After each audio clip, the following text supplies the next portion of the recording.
which is The Legend of Zelda Breath of the Wild. There was so much hate thrown at Nintendo prior to E3. They were going like, oh, how could you bring, one game to E3? How dumb can you be? You must be so confident in this game that you're bringing. It's only going to be Zelda. Are you kidding me?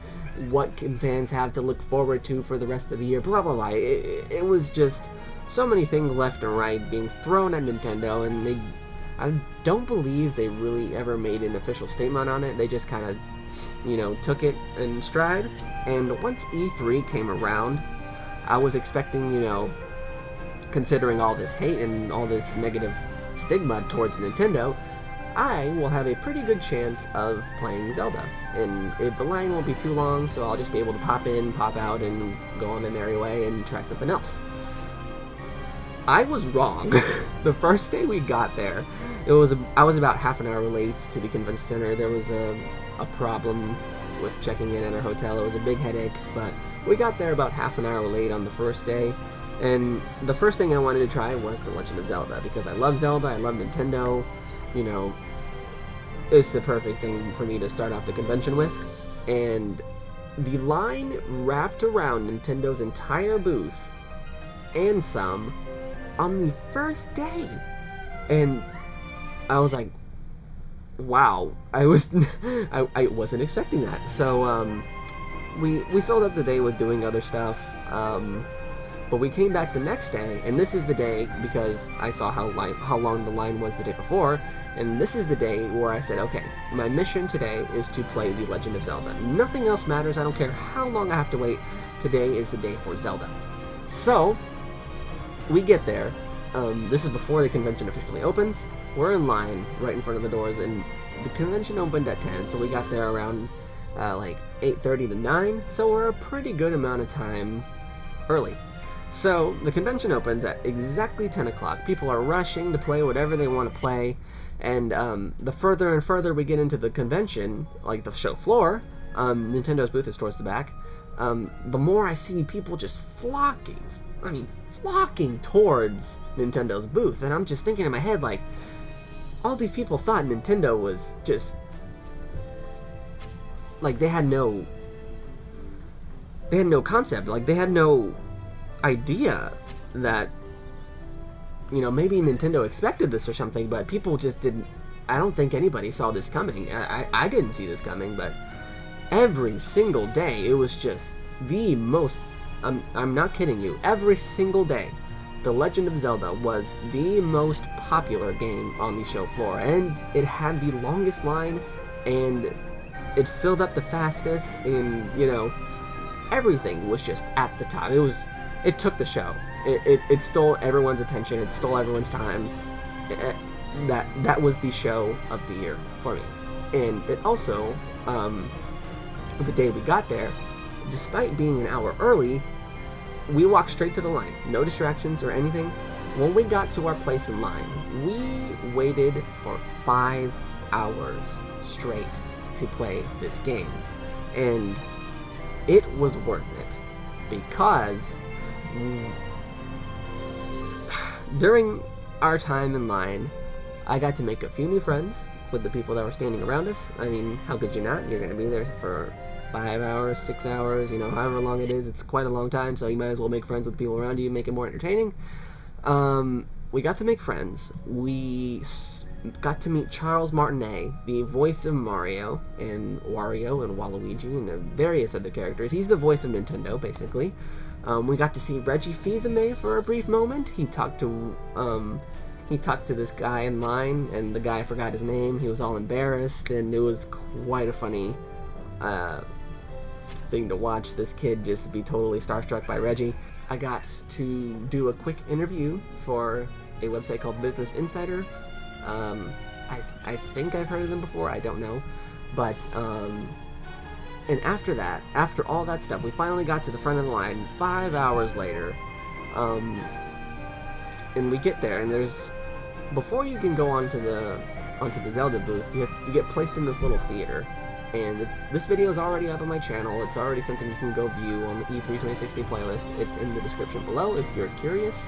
But they take you into this theater, and you get to see this trailer that's pretty much just telling the story of what The Legend of Zelda Breath of the Wild is going to be, what kind of world it is, and it's just painting a picture for you of just how this game is going to work.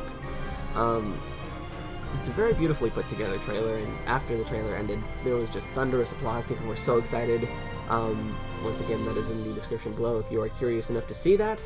But after you watch the trailer, you are brought onto the show floor, and my god, was that not the most beautiful booth that I have ever seen at any convention? You were fully immersed into the world of Breath of the Wild once you walked in through those doors into this beautiful display. I didn't have time when I first walked in there to fully walk around and appreciate every single little angle and piece of art and just the whole thing. I was taken straight to my demo, and now let's go ahead and talk about the demo. I just realized that I was talking a whole lot about nothing related to the actual experience. So, I was brought to the demo station, and they handed you a gamepad and a pair of headphones, and you play 2 demos, and each of them is 20 minutes. So, the first demo, they just spawn you into, I believe, a random point on the map, or it could be that, or everyone starts on the same point on the map, but essentially what they do is they drop you there, and the representative just says, do what you want. You know, the employee that was standing behind me, you know, guiding me through this whole demo process said, in this first demo, you are just going to be doing whatever you want. You explore the world. If you come across something, go ahead, you know, do whatever, is basically what the story was there. And there were so many cool things. I saw, like, little camps of bokoblins just scattered around throughout the world. I came across this cave at one point that had a chest in it, and I found a fire rod that when you swung it flew like fireballs across the field. And once the fireball, if you were in grass or something and you were, you know, casting it through the grass, the fireball would go through the grass, and then behind it the grass would be on fire, and then like the grass would burn up, and it would just be flat land. And it was just such an amazing experience to be able to just run through a Zelda world like that. It was totally amazing. It was beyond my expectations for what I was expecting to play when I got there. It was above and beyond that. It was absolutely amazing. And the second demo took place at the very start of the game. So, it puts you in more of a linear gameplay perspective, I want to say. Is that the right word I'm looking for? I don't know. But you get the idea. You start at the very beginning of the game, you wake up in some chamber, I believe, and to get out you have to use the Sheikah Slate to open up various doors to eventually lead you into the outside, which is, I don't know if it's Hyrule Field, or I don't know what to call it.